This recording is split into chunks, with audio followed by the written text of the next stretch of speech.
HBO Max has a new show on the way, Camp Friends, which is so far a working title, is written by Lauren Herstick, who also wrote hit Netflix show American Vandal, revolving around 4 lifelong friends who are about to embark on a counselor in training program. We follow the girls' trials and tribulations at camp. Stay with us, as today we're discussing all we know about the new HBO show. So, what do we know about the plot? Let's see. The show will follow 4 lifelong friends from camp who are about to return as camp counselors. They have big plans too, intending to have the best summer ever. Unfortunately, this grand plan all comes crashing down around them when a new girl arrives, throwing a spanner in the works. She joins the team from another camp, and the group dynamics are immediately thrown out of joint. The show will document the girls' lives across the summer and all the dramatics that come with 5 teenage girls. We can only imagine what might lay ahead for the group. Brace yourself for the inevitable bitchy behavior, arguments, crying, laughing, loving, and everything else that comes with being a camp counselor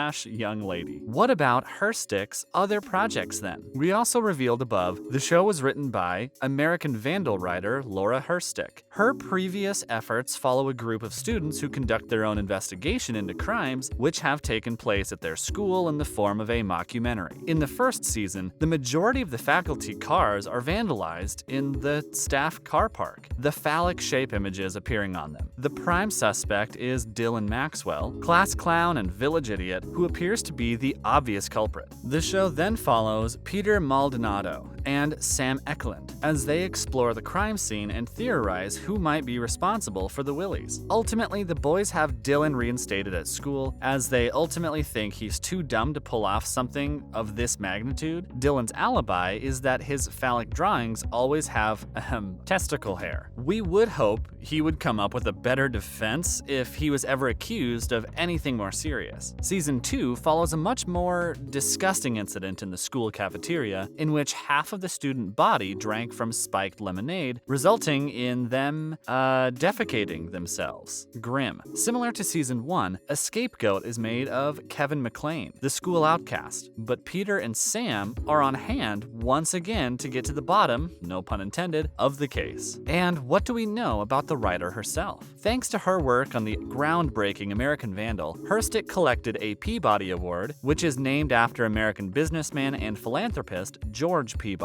The awards honor the most powerful, enlightening, and invigorating stories in television, radio, and online media. Pretty impressive. The show was also nominated for a WGA award. The talented writer was also behind the short documentary Hide, which chronicles the lives of professional female taxidermists who are competing at the World Taxidermy Championships. We didn't even know those existed, did you? Very niche subject matter indeed. Herstick expertly navigates the tricky world of journalism and blends it with the screenwriting. So, we're eager to see what she does with Camp Friends. Will there be a documentary style like American Vandal, or will it be a more traditional comedy show? It will also be interesting to see how she markets it to Gen Z audiences, as this will likely be the target demographic. So, what else is coming to HBO Max before the end of the year? Stay with us, as we are talking 8-Bit Christmas next. Directed by Michael Dawes, 8-Bit Christmas stars Neil Patrick Harris and Steve Zahn and follows one little boy's quest to procure a Nintendo game console before anyone else does. The movie is set in the 80s and will really get you in the spirit for Christmas. And don't worry, if you're stateside, we've passed Thanksgiving now, so it's okay to watch Christmas movies. It has received mixed reviews so far, from 1.5 stars on Roger Ebert to 67% on Rotten Tomatoes, so it will probably be one of those which you will be better off judging for yourself. This one drops today, actually, so be sure to check it out. What's your favorite Christmas movie? Let us know below. Station 11 is up next. Stay tuned. Set to drop on December 16th, Station 11 is an adaptation from a 2014 novel written by Emily St. John Mandel about a troupe of actors and musicians traveling the American countryside ravaged by a flu pandemic. Sounds familiar, right? This one should be a little lighter than previous apocalyptic, contagion-like movies, given the fact that it follows an acting troupe. We certainly hope so anyway. It features Mackenzie David of *Halt and Catch Fire* fame in the lead role, and Atlanta director Hiro Muri on camera duty. The Leftovers, which we loved incidentally, showrunner Patrick Somerville is also attached to the project. Will you be giving this one a watch? The trailer's out now if you want to give it a look. Let us know your thoughts below. A massive one up next,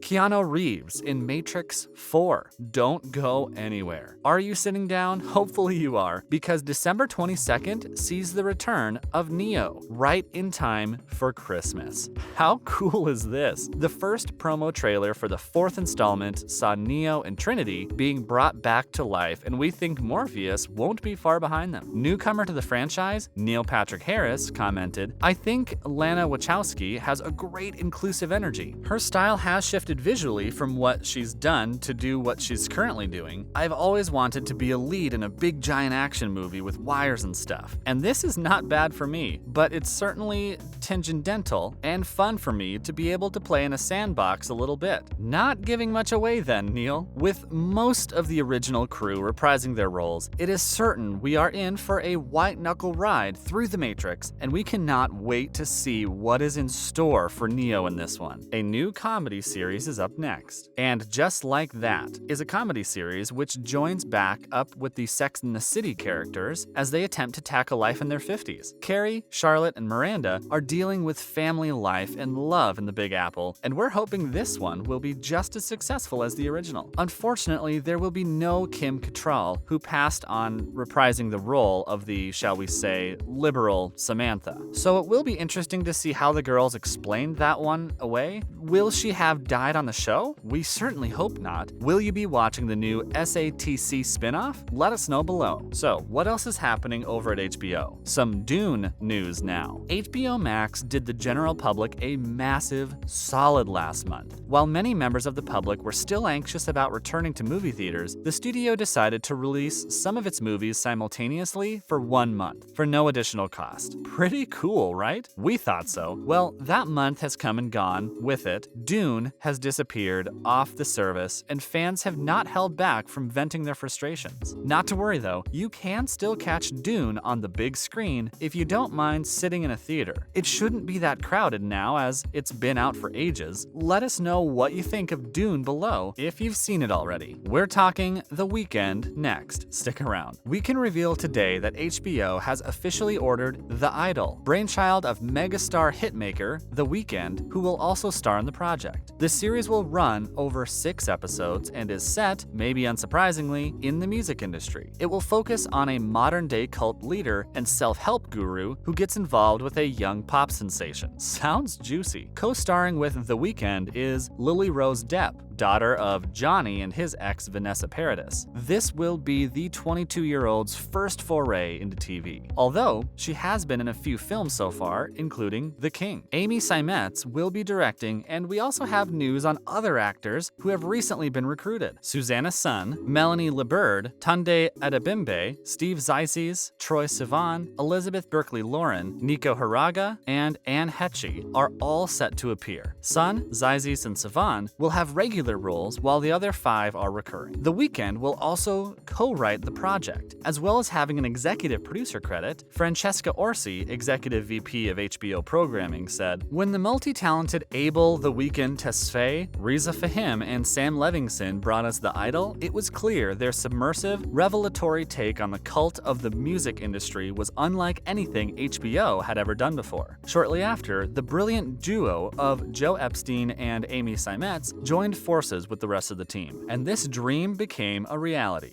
Gushing praise. Hopefully the show backs up the obvious faith HBO has shown in it. As always, thanks for joining us today, and remember to leave a like and subscribe so you don't miss our next video. Why not share this video with your TV and movie loving friends? Adios, amigos.